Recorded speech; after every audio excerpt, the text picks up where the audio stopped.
Where to begin, Phil? It was 1973, fourth grade, elementary school in Spencer, New York. Phil and I met and have been friends ever since. As you know, life is a journey and it'll take you on your own path, and my path took me into video broadcast commercial production, and Phil's passion for rock music right from the get-go took him on the road. He became a roadie and has been for the last 40 years. And we would stay in touch, but I hadn't seen Phil in decades, and recently a band he was touring with was in the area and would be for a couple of gigs, and Phil had a break. So I said, Phil, I've got a spare room, come stay with me and let's get caught up. It's been too long.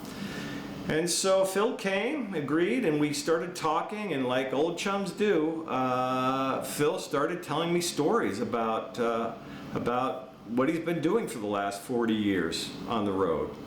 And I said, Phil, I would love to let a camera roll, and if nothing else, you can give the footage to your grandkids and it can be something for a memory scrapbook. Phil said, okay. So that's what we did. And we spent the better part of 2 days talking.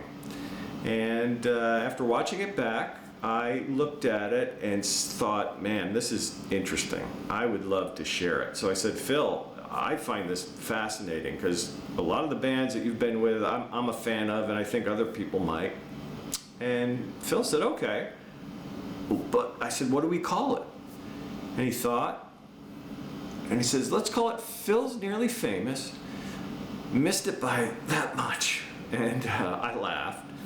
But in the spirit of that, I tweaked the bottom part, and I've got Phil's Nearly Famous, missed by a mile. And you know, that's the spirit of the thing. It's just a couple of old friends talking, and if you don't like salty language, you're warned. But if you go to live shows and you like rock music, there's probably a band in there that you'll probably find interesting. And so I had Phil go through a year and give me a story or two about a band he was with that year. So it's a chronology. But any one of those bands, we probably could have talked hours about. But anyway, so I hope that you enjoy it. But I can tell you one thing for sure. You're not going to enjoy it as much as I did, getting caught up with a dear old friend that I've had for 50 years, and I feel so lucky to say that. So anyway, that's all I got.